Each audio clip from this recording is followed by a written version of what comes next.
Well, hello everyone, and welcome back to another Theme Park Obsession video. My name is Dylan, and thank you so much for tuning back into the channel. Today, I'm hanging out at Universal Studios Hollywood to check up on Fast and Furious Hollywood Drift, as well as the Woody Woodpecker Surface Lot project, and a few other things. So, how about you and I dive right in? Oh yeah, it's another beautiful day here in Southern California. We have a nice breeze, as you can see there. Not too many people filtering into City Walk. It is a weekday at the time of making this video, and it's not a Halloween Horror Nights evening, so yeah, I'm expecting the park to be pretty light. And then off in the distance, you can see that King Kong has a grip on some filming going on over there. Yeah, I have no idea what they're filming. It could be a new TV show, it could be for Universal Studios Hollywood, or it could be just watching the grass grow. You never know. Okay, I've made it in the park. I'm walking through the gift shop so I can avoid a stage 5 sunburn. We don't want that. Alrighty, let's just head straight back to the coaster and get started. Okay, so the big news over here is on the facade, they have been adding more details to the mural, which looks gorgeous in person, by the way, and they've added a nice blue highlight this week. And yeah, it looks really good. I thought it was just gonna be white lettering, but no, they went back in with the blue, and I love that. And then here on the outside of the Fast and the Furious gift shop, they've also added some text. So they got collectibles, cold drinks, fine gifts, toys, and apparel. And the official name of this store is 101 Exchange Store. So there you go. And just as a reminder, they do not have any Fast and Furious merchandise in here just yet. It's just a lot of Halloween Horror Nights and classic Universal Monster stuff right now. I think once we get a little closer to the grand opening of Fast and Furious Hollywood Drift, that's when we're gonna start seeing some ride-specific merchandise. Now here on the outside, I'm not really seeing anything different from my last video. I don't think the train is in the station. It might be in the maintenance bay, but they have been doing powered testing throughout the station and maintenance bay area. They haven't done testing with the rest of the layout just yet, but I'm sure that's going to be coming here very, very soon. Again, the big thing that we have to wait on is the LSM. So they need to finish the LSM launches first in order for them to move on to the next phase of testing, at least for full layout stuff. Ooh, look at that over here at the digital display board. As you're making your way into the lower lot, I think it's time to replace that glass. Now over here at the escalators, crews have been working pretty hard on putting up all the new support pieces for these giant glass panels that will make up a very large scream shield. There's two of these big sections on the ride. There's one right here over the escalator, and then there's another one over at the dive loop. But yeah, a bunch of new pieces have gone in just past couple days. And you can see right here where this part of the structure ends. When you pan up to the top, towards the peak of the element, yeah, they still have a lot of work to go because that structure will wrap all the way around almost the entire element. And you can also see they have a few more pieces to go on the side as well. And this is another piece of the project that they're probably wanting to finish first before they even go on to full-scale layout testing. So once we see these near the finish line and LSM launches, then yeah, that's when they'll start doing some layout testing, and I'm really looking forward to that. And what's funny, every time I look at this, it just reminds me of my K'NEX sets when I was growing up. I had a lot of those roller coaster sets. I had the giant Ferris wheel from K'NEX, and it was so fun to build all those. And these pieces for these glass panels look just like those pieces that you'd get when you'd buy those massive setups. I mean, really, that's all this is when you think about it. It's just a giant K'NEX set. And then when it comes to the outdoor queue space, well, at least I'm assuming this is all the outdoor queue space, a lot of crew members are working on some painting projects and some landscaping stuff. These poles right here have been painted black. And then these silver poles, I believe those are going to be for a shade canopy that goes over the top. So I don't think that those are going to be painted, but they are painting the other ones black. So it's nice to see some progress here in the outdoor queue. And then zooming in on the station, yeah, I'm not seeing the train up there, so it might be in the maintenance bay. They might not be doing any testing this afternoon, which is a little bit of a bummer, but that's okay. I'm so glad I was able to catch that in my last Fast and Furious update video. Throughout the roller coaster's layout, a lot of sensors and electrical are being hooked up. You can see this one right here is the newest member of the family. Yeah, that popped up a couple days ago.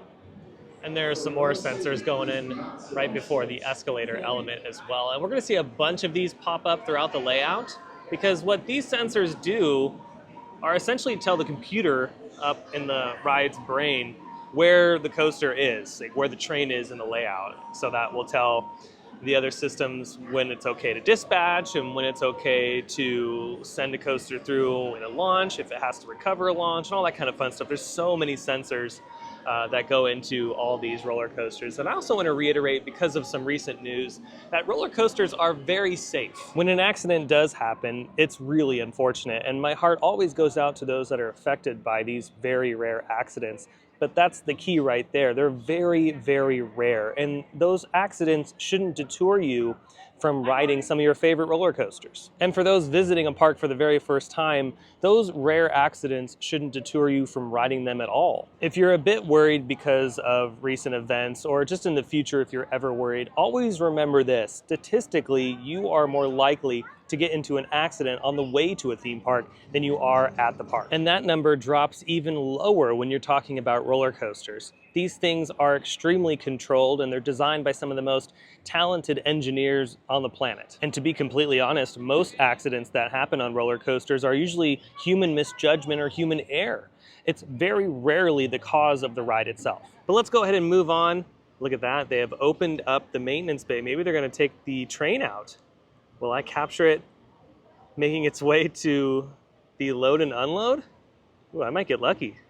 Maybe I'll have to go back over towards French Street side to get a look. Yeah, let me go ahead and head around the other side really quickly, because if I can catch the train making its way to this station, that would be a really cool shot. Okay, so here's a closer look at the left side of the station. You can see the train is sitting right there in load and unload. Now, I'm not sure if this is the same train that I captured in my last video, or if this is a totally different one. I'm not seeing anything on the right side, so maybe it's the same train. I don't know. Okay, I've made my way back over to the lookout. I would not be surprised if in the next couple hours they roll that baby out of the station and into the maintenance bay and, you know, continue that into the evening. I'm not gonna stick around too much longer. I don't know if I wanna wait around, you know, a few hours for them to do that.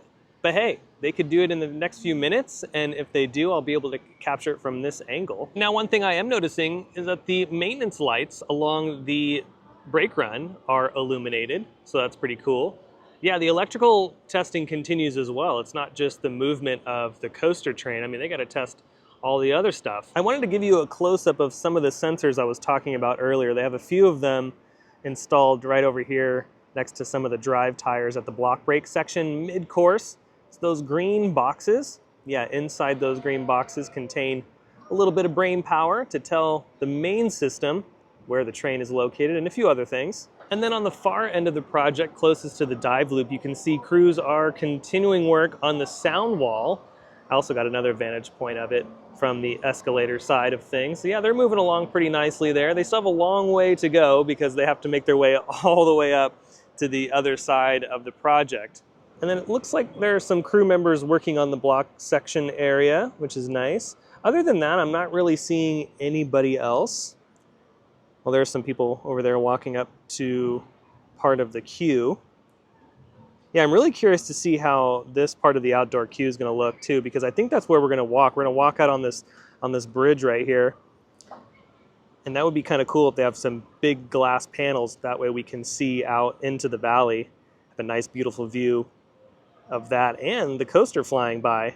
There are quite a few crew members walking up the stairs over here. So yeah, I'm wondering if they're going to go ahead and push that train out, or if they're just getting on site. You never know. I've had a few people ask me about landscaping, and all we know so far based on the concept renderings is that the landscaping here is just going to be a lot of gravel and maybe some very small bushes and trees. They're not going to really do a bunch of greenery here because they don't want anything falling on the track or, you know, causing any other issues. So I'm thinking it's going to be just a lot of hardscape and pebbles and different rocks and small bushes. It's stuff like that. I don't think we're going to get any sort of major set dressing or major, you know, full-grown trees going in right here. It would have been kind of cool if they did some sort of water feature down here, you know, like a little waterfall or something, and we cruise right by the waterfall. Now that would be a sick element of that turnaround right there before you hit the very first inversion over the block brake. Yeah, I don't think we're getting anything special like that. I think we're just getting some gravel and some bushes, if that. Oh, and look at this here on the far side of the project, closest to the dive loop. They are assembling a part of that scream shield, which is very smart. That means all they got to do is crane that into place. Now, since the structure is very large and it's probably not going to fit on a truck, I would assume that it's going to go right over here. So they'll put up the rest of that support structure, and then they'll use a crane to secure it over the dive loop element and be good to go. So yeah, they're being efficient over there in that corner.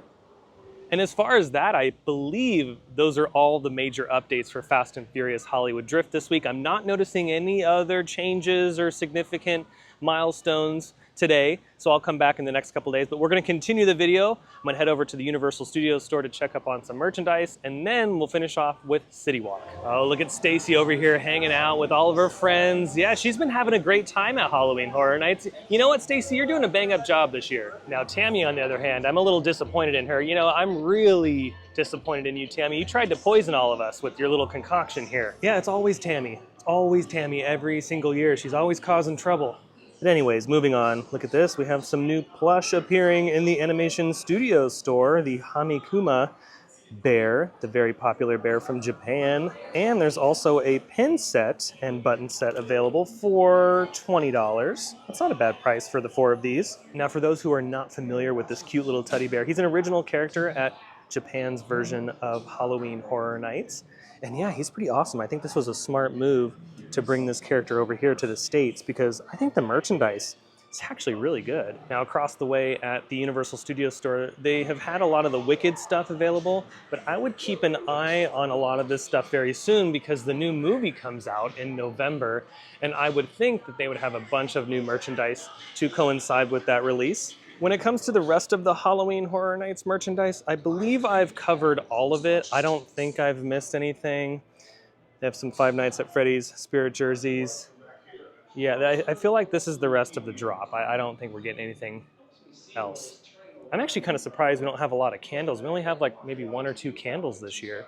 I remember that one year we had like 800 different candles. Now, when it comes to the cookie place here at City Walk, that's still closed with no opening date announced, and Slice House has some really cool signage that has been placed out front, so hopefully in the next few weeks that location will open. Now, over here at Raising Cane's, there's a new steel structure rising up, and if I were to take an educated guess as to what this is, it might be some extended seating. So when this is done, they'll knock this out and then put a few tables and chairs right here to expand, because I'm sure this location is going to be very busy and they're going to need all the seating they can get. And finishing up, here's your latest look at the surface lot, the Woody Woodpecker lot construction project.